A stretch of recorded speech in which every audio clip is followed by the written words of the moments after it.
Hey everybody, it's Mike from Here the Watchmen, and today I am so incredibly honored to have a guest on our show who, he served our country, but not only did he serve our country, but he served God in the process. It's amazing. I have with us none other than my dear friend from California, but I also have the Colonel David, who served our country and served the Lord, and who was and Colonel, I apologize because I can't possibly pronounce your last name. And nobody else can Yeah, either. no. Thank you. I feel better. I feel better. I'm Uh, actually Sicilian and it's Gemona or Giamona, but calling me David is perfectly fine. I'm okay with it. well, David, Mhm. no, I can't call you David. I have to call you Sir. And Okay. and then I also have Troy Anderson. Troy and the Colonel have written a book, and I got to tell you guys, you got to get this book. Because if you are an American and you want to actually wake up and you want to see what's really going on in America today, you need to read their work. Let me start with you, Troy. Why did you guys do this? Well, what happened was after Paul McGuire and I's book Trumpocalypse came out, the colonel gave me a call just sort of out of the blue, and he said, I'll let him tell the story, but essentially, he said that God had given him this idea for a book, and I think it was originally called The Making of a Warrior, and he asked me to help him get this book published. And maybe Colonel, you could tell him the story about the LinkedIn page. It's pretty interesting story. Right. Well, I have a LinkedIn following of about 7,000 people that follow me on LinkedIn. And I have it all, on a spreadsheet, all these names. And one morning in my office in San Antonio, I was the Installation Management Command Chaplain. So basically, I was in charge of all religious board of all the Army installations in the world, all 75. And one day the Lord was speaking to me about publishing this manuscript I was writing. And I said, Lord, I don't know the first thing about publishing, but I'm going to look on LinkedIn to see who's out there that could help me. I just wanted some guidance and some direction on the way ahead. And Troy Anderson's name popped out of my screen. Out of all the names, I saw this name and I go, well, who is Troy Anderson? And it says he's an author. I said, I'm going to give him an email. And Troy, the rest is history. God put it together. Well, He gave us the vision. sir, we all want to know who the heck Troy Anderson really is. We really do. The guy's amazing. He and Paul McGuire are writing books together, and he's writing a book with you. But I got to ask you, okay, you served our country and you were a chaplain. How does that work? What really happened out there for you? Well, chaplains are called to be embedded in combat units, and most units. We go to war with our soldiers. So we are basically ministers to the military, and wherever our soldiers go, that's our congregation. We go with them. So, if they're on the front lines in combat, we're there with them, serving them, ministering to them. And I happen to find myself in several combat zones in my 32 years. Saudi Arabia during right after Desert Storm. During 2005 and 6, I found myself in Iraq and Afghanistan, and then back in 2010, another year over there. So I saw lots of things going on. I saw a lot of our soldiers' faith being shattered by the horrors and the hell of war. And I decided I was going to write a book that talked about that. And so, my preface in the book, the reason I wrote the book with Troy is the fact that how do we get our soldiers and our people ready for what's about to happen on this planet that's going to even eclipse all the wars that we've had. We're looking at some really horrendous things in the future. How do we prepare? Because our soldiers were not really prepared to see what they were about to see and experience. And so I wrote about it and give people tools to get in their toolkit so they can be ready for what the end times is all about. Well, sir, I gotta ask you this. Okay. I mean, you have been in combat. You've been right there with the men and the women, because now they're women, Correct. who are defending our country and defending everything that we believe is true and right. You've been there. Why is it that you would write a book like this? Why is it that you think it's important for the American public to know the truth? Because I believe the American public has been in the shadows for too long and not really understanding what our people go through. The 1% that serve in the military, they don't understand the horror and the degradation, the destruction of wartime.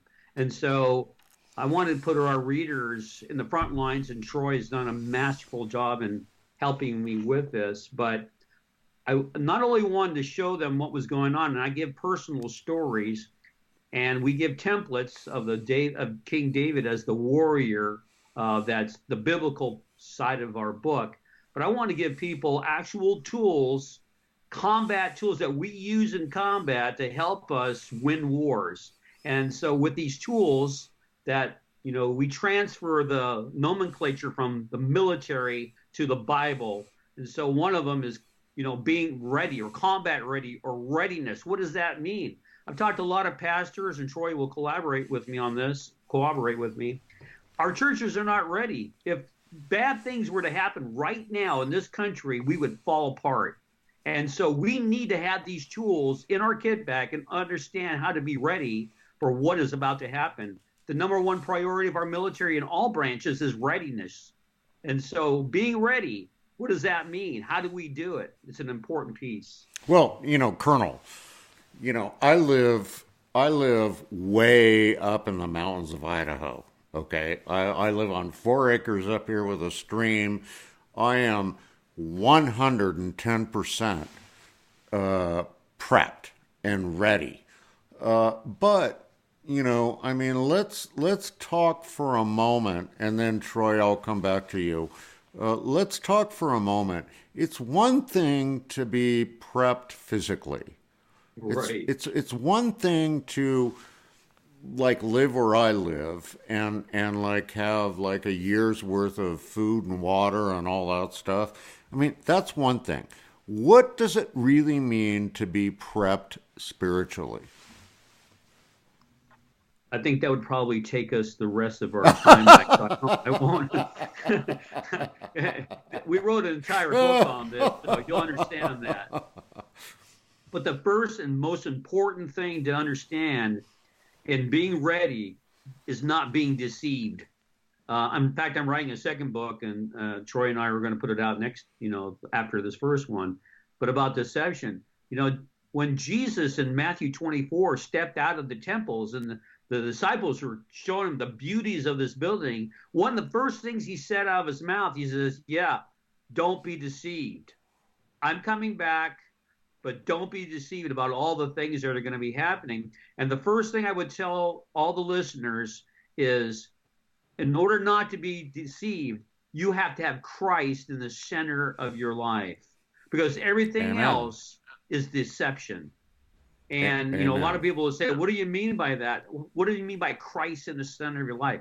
Jesus Christ is alive and real. He reigns. He is God. He holds all things together. And if we don't understand who he is and what he's done for us, we're going to be deceived, because we're going to think socialism is the answer, or communism is the answer, or the Antichrist that's going to come with answers. Just like in Germany, they thought Adolf Hitler was the answer, and he was giving them great answers, but they were deceived. So to be ready in a combat unit in the Army, the first thing they tell you is, who is your enemy and why are you fighting and what we're going to be going up against. And so you have to be ready in all things, physically, spiritually, mentally, in order to go into combat and win the war. Well, Colonel, I mean, sir, I gotta tell you, you're right on. But let me ask you this: do you think that we are at a point in America, as a country, do you think that we are at a point where it's getting desperate? That's an interesting question. I think we're at a point biblically and politically, spiritually, culturally, that America is coming apart at the seams. You can see it. Our media is, prodding everybody and poking everybody on one side or another. It's been the most divisive, in my years, most divisive country I've ever seen, probably maybe since the Civil War. So yes, but not just in America. There are things, and Troy can speak to this as well. There are things happening around the world right now in the Middle East. The war with Iran, Saudi Arabia, it's about to explode with the oil fields on fire and things happening at a rapid pace. We're being drawn and sucked into a conflict. I don't know what the end is going to be as far as what America's going to do.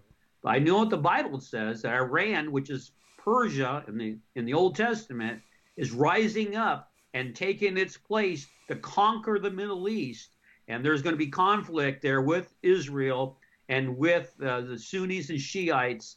We're headed for a big, big mess. If we're not careful, we're going to be pulled into World War III here pretty quickly.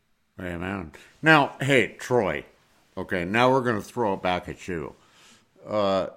So Troy Anderson writes a book with Paul McGuire, and he lives in Irvine, California, which is, okay, I used to live in Dana Point, so it's like an amazing place where it's beautiful. I mean, it's everything exterior. Troy, why in the world would you write a book with this guy? Yeah, when he got a hold of me, what the first thought that came to my mind was, the church has been largely not talking about Bible prophecy for decades now. And I thought to myself, think about this. I knew that polls show, I think it's about 70% of Americans, or maybe even higher, it's the highest percentage of any profession, hold the military in very high regard. And so the thought occurred to me, maybe God gave me this thought that here's the key guy who could help open the doors of the churches to get this message out. I mean, if they're going to listen to anybody, they'll listen to a U.S. Army chaplain and colonel. And sure enough, we're already seeing the signs of this beginning.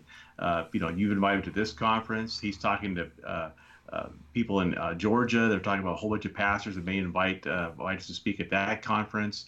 There's pastors that were speaking at a conference in Fresno area. Now he's got a friend in Bakersfield and a pastor in Sacramento. So we're beginning, long before this book even comes out, we're beginning to see God open doors to get this message into the churches, because we've got to wake up the church first and then wake up the world as to what's happening.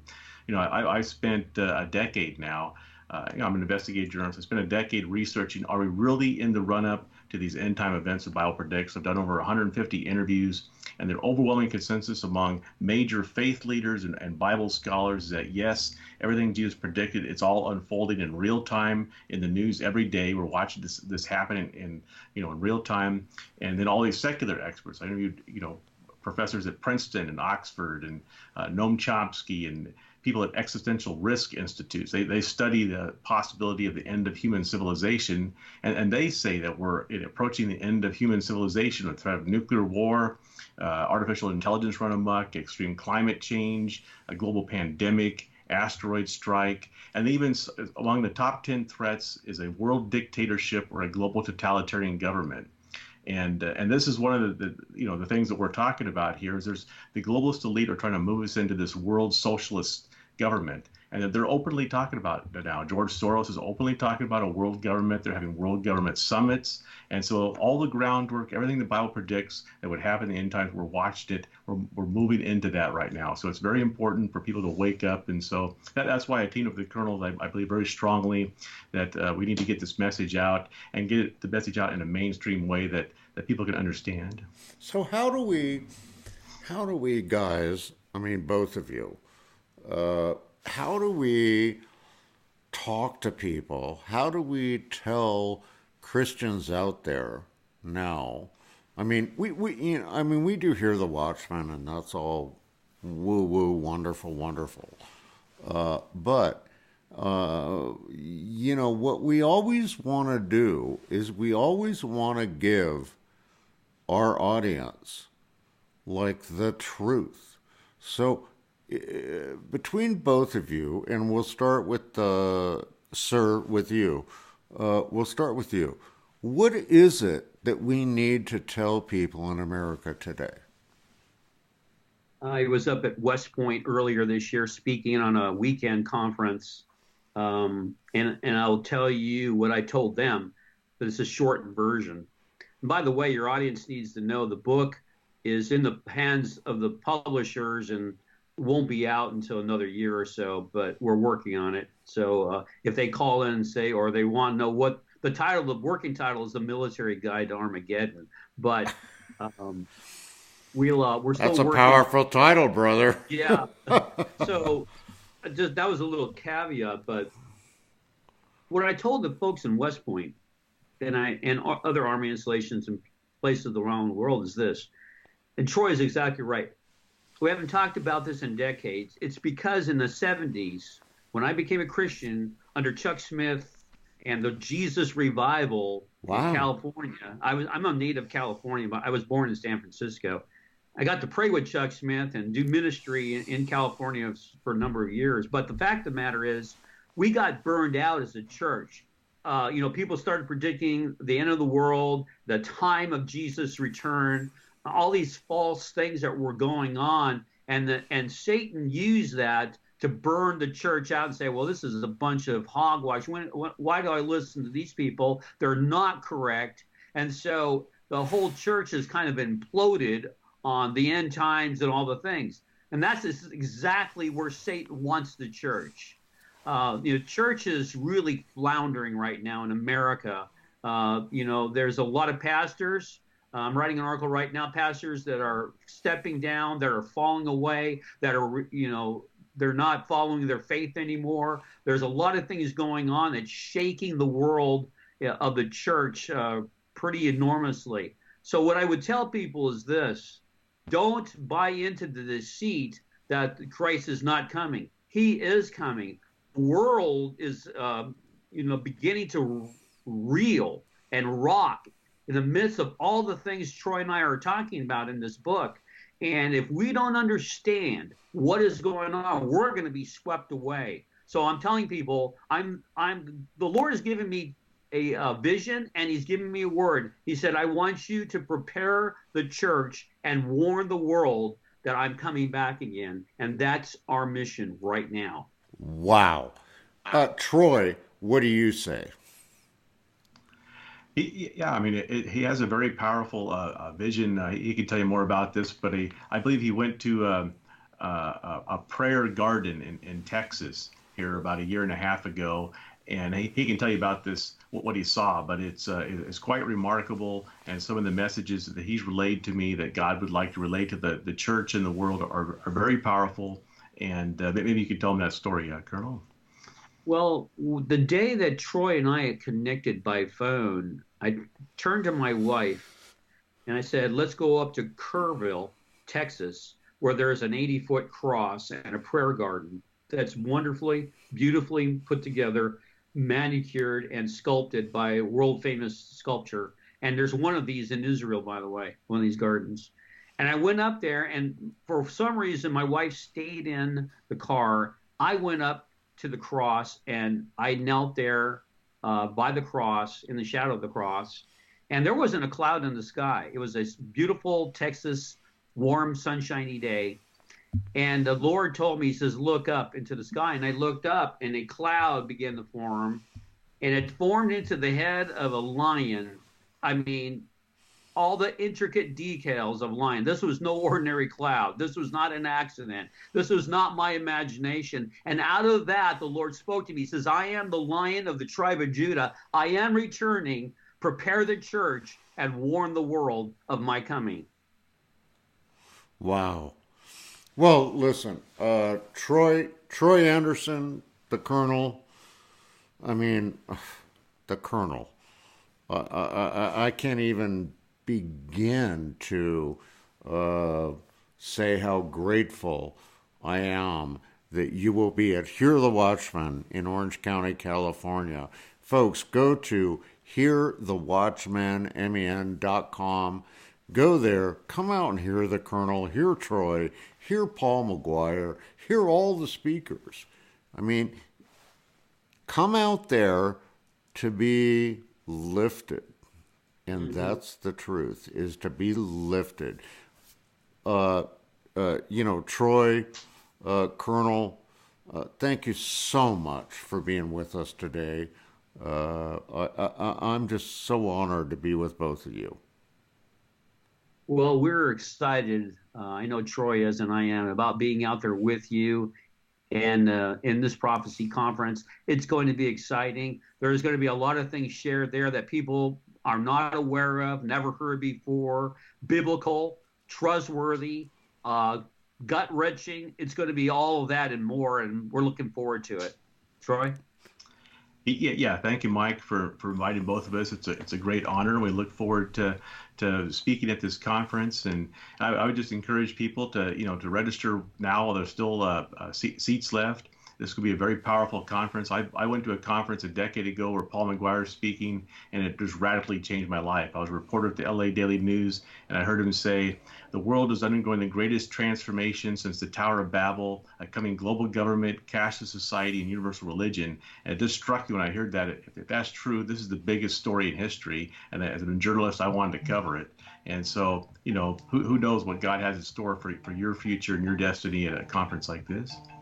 Well, God bless both of you. Well, hey, listen, folks, that's going to wrap it up for this week's edition of the Watchman's Report. And remember, as I always say, there is absolutely nothing you can't do with Jesus in your heart, except nothing at all. Get out there, get busy, activate your faith, make something happen.